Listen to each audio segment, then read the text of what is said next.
Hello, this is Katie Johnson, and I'm coming to you recorded today, in part because what I'm going to do is some heat embossing, and I don't like to do that when you're live because you don't like to listen to the noise.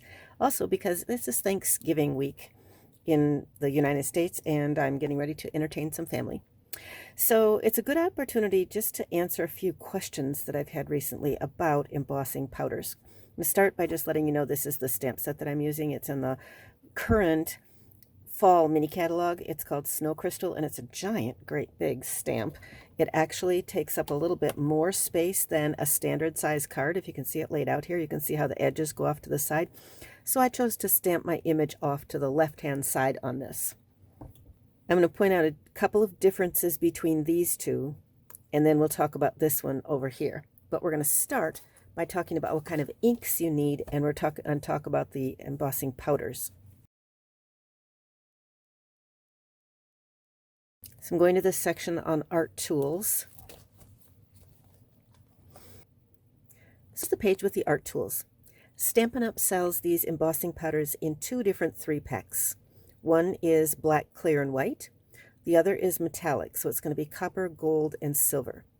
For those of you who are unfamiliar with heat embossing, these powders are basically like a little plastic mixed in with some color stuff, and then what you want to do is you want to stamp it with an ink that's gooey enough to hold it to the page while you heat set it with a heat tool. You cannot use a hair dryer. Please don't try. Hair dryer blows it too strong. It's going to blow it off the page, and it doesn't get hot enough. So you want the heat tool. Now we talk about the inks. Normally the choice for ink is going to be Versamark. Versamark is designed as a very gooey ink. Specifically, one of its purposes is to hold embossing powder while you're embossing it. Do not use StazOn. StazOn dries too quickly. It's not going to work at all to hold on your embossing powder. However, you can use the Memento. Memento is, especially if your pad is juicy, it is juicy enough that it's going to hold those embossing powders to the paper.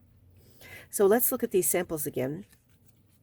This one right here, you'll notice that there is no brown embossing powder. That's because you don't need it. You've got this clear, and any of our Stampin'UP watercolor ink pads, any of our classic ink pads are juicy enough that you can use clear embossing powder, so you can emboss in any color that Stampin'UP has. And what I did here was I stamped it in the lighter brown, or the brown, that's the background. Did it in clear embossing powder, and then came back and sponged around it. We can talk about this technique later. This is called an emboss resist. That's not the purpose of today's card. I'm going to actually make this one for you. And I want you to look real carefully at the difference between these two, because they look like the same card, right? But there's a little bit of a difference to them. So if you look at this one on the left, you're going to see that the embossing powder is really smooth on that card. If you look over here, you're going to see this one is a little bit more granular. Not saying that's bad, but just saying that you see a difference between the two. For this one, I used the ink that was designed to use with embossing powders. I used the Versamark to hold the embossing powder to the project. For this one, I actually stamped in basic gray because that's pretty close to silver. So I stamped in my basic gray and then sprinkled on the silver embossing powder. And it was just a little bit more granular because that ink wasn't quite as juicy. It's juicy enough. It just wasn't quite as juicy. And so maybe it didn't hold as much of the embossing powder on. And then you will also notice that on both of them, there is white embossing for the sentiment on here. And I did that again with the ink that was designed for doing embossing with the Versamark ink pad. So let's take a look at the construction of this card.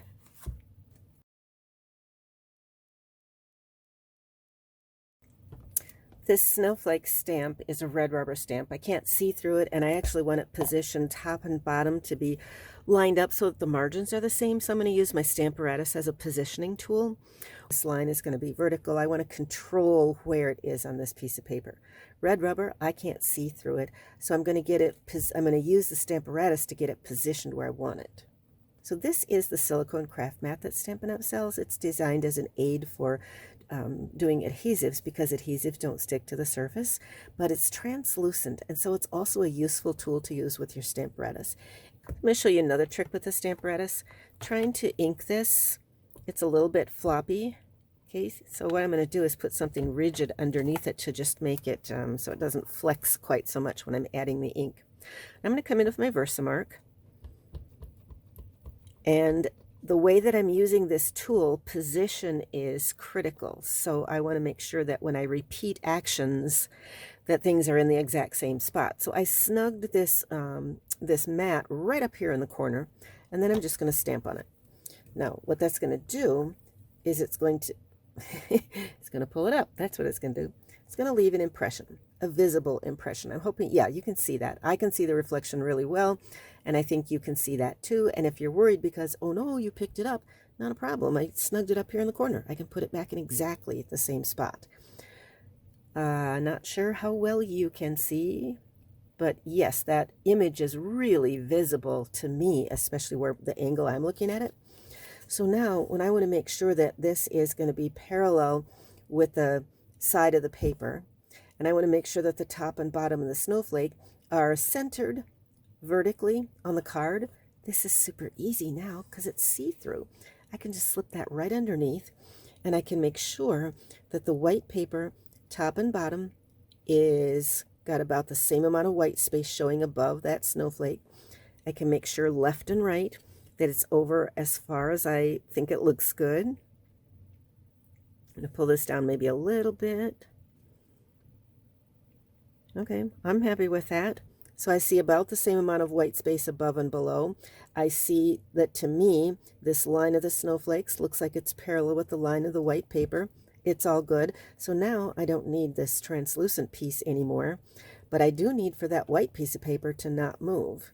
So I'm going to use a couple of the magnets. It comes with 2, and I'm just going to hold them way off here in the corner, make sure that, yep, that's not a problem. Okay, let's see. It doesn't really matter how quickly you get the embossing powder on with the Versamark because it stays gooey for a really long time. If I was using our regular inks, I would want to make sure I was sprinkling this embossing powder on right away. So it comes in little jars, and you can use it, sprinkle it out, catch the extras, put it back in the jar. I personally just prefer to keep mine in a Tupperware, in a plastic tub. It's just super easy to sprinkle it over the tub and catch all the things. It's just neater for me. So I'm going to set that off to the side, have that ready to go. Go ahead and ink up my stamp. I want to get it really good because it is going to pull up on the paper, and I'm less confident if the paper shifts that I would get it back in the same position. So we're just going to put that down, and I'm going to use something hard. I actually made this out of a chair leg. So I'm confident now that I have good coverage. Yep, see, it pulled the paper up. Okay, here we go. Now all I have to do is sprinkle on the embossing powder.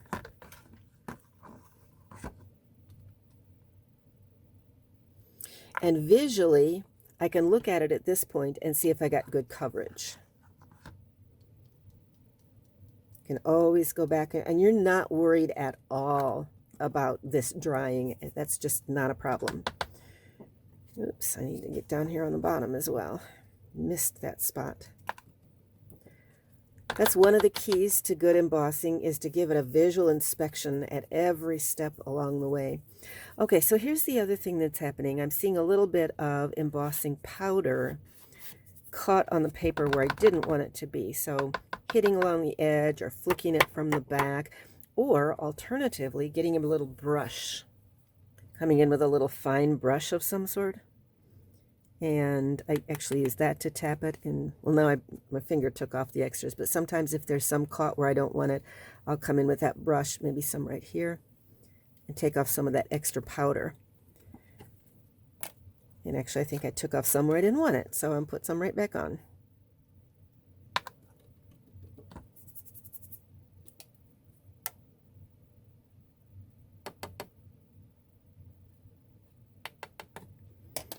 Now, Stampin' Up! Does sell a very nice little tray that you can use instead of the plastic that I'm using. And that tray actually comes with some other tools that you would use for embossing, including it's got this little thing called an embossing buddy. It's just a little bag of cornstarch. But I could have, before I stamped my Versamark, I could have come back and just covered up that, and that would have covered up any places where I had oils from my fingers that were catching the embossing powder. Okay, at this point what I have is a piece of dry paper with some gooey ink on it that is holding the embossing powder to it. And this can sit here for as long as I need it to. Well, it's not going to sit here for 2 weeks, but it could sit here for hours and be fine. I could come back tomorrow and it would be fine. And I'm going to speed this up in just a moment, but this is where the magic happens. When you watch that, the embossing happen, it'll slowly become reflective as it moves across the page. There's a little saying, you chase the change. You want to heat it up, move it around. You don't want to burn the paper, but you want to make sure that there has been a change in the embossing powder. You will see that change. And so you'll see me twisting the paper back and forth like that because I'm looking for that reflection.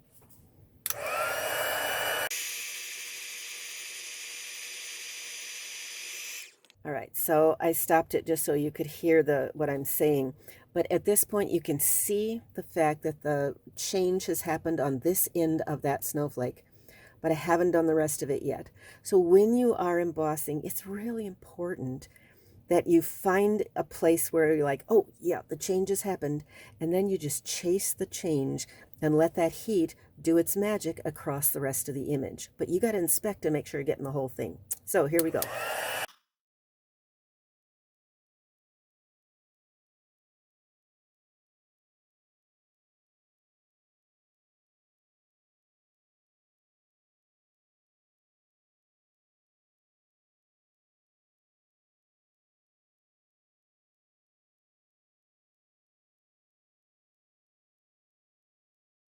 And when you think you're done, that's when you still put it underneath a light and move it back and forth just to inspect and make sure that you really did catch all those parts. The Snow Crystal stamp set is just a single big background stamp, but I wanted a sentiment on this card as well. And what I chose was Magic is in the Air from A Christmas to Remember. I've already got my sentiment mounted in the Stamparatus. And I'm going to leave it where it is because I had actually made a couple of these before, and it's in a position for me to show you a second way to use your Stamparatus. So rather than using the silicone craft mat, this time what I've done is I stamped it on the piece of paper. So there's the image. And I know about where I want it on the piece of paper. I want it right in this region of the paper. So top and bottom, I can visualize with the lines that are on the white paper about where I want that black strip to go. This is the end of the word, so I'm going to move it through about like that, and I think that will work just fine. And now I'm going to hold it down with my magnet again and bring back in my Versamark. And this time, we're going to sprinkle it with white embossing powder. Same thing, I have all my embossing powders in these trays. They just stack real nicely on my shelf, and it's a really easy way. You saw how really easy it was to just catch all the stray pieces. Okay, so we will stamp this up. We will ink it. You can't see it, but I can. Sprinkle on my embossing powder and tap off the extras. And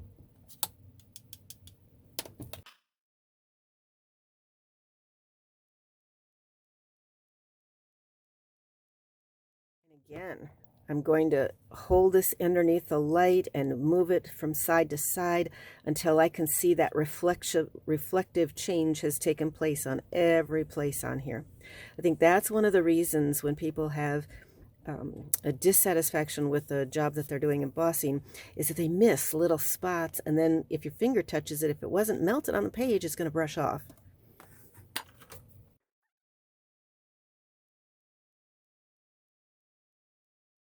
If you're curious about margins, normally a margin is going to be 1/4 inch smaller. So a card itself is going to be 5.5 by 4 1/4. So normally that black piece would be cut at 5.25 by 4 for the black one, and then for the white one you'd go down to 5 by 3 3/4. I did do that for the white one, but this is a really small black margin and a lot more of the white showing. So instead of going down 1/4 of an inch, I actually, or 1/4 of an inch up from here, I actually only went up 1/8 of an inch. In other words, this is actually 4 1/8. And this is actually, oh, let's see, 1/4 is 2/8. So this is actually 3/8. If you're curious about margins. Okay, so then I just want to finish this off. This piece is going to lay right on here, and then I'm going to throw on some rhinestones. So I'm going to make this, I'm going to try to cut this. I just told you the measurements. I'm just going to try to cut this. It goes all the way across the card. So there's my piece right there. We'll glue that on.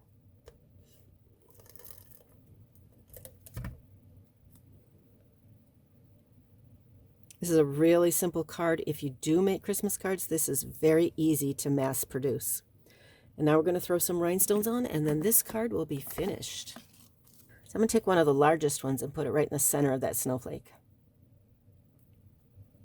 And then we're going to put the smaller ones and just decorate around the edge. So I'm going to put one right down here.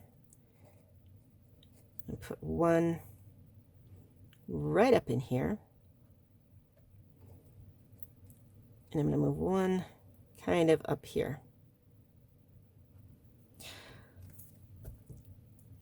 Actually, I think that needs one more. What do you think? Leave me some comments. Love to know what you think of this card. Here we go. Lots of sparkle. I just wanted that. Oh, I'm so glad I did that. That really balances out the sparkle on the card. Hey, you want to know something else about this Take Your Pick tool? It's good for moving little stuff like that. I found there's a little indentation on the end of mine. It's a flat enough surface. I use it to go back and just push down on each of these rhinestones to make sure that they are securely attached to my card and they're not going to slip around. So there's today's project. Super quick and easy to mass produce. So once again, it was about this big snow crystal. Any sentiment would work on there. The sentiment I chose was from this Christmas to Remember stamp set. All of this stuff is currently available. This uses the white embossing powder from the basic set, and then the silver from the metallic set.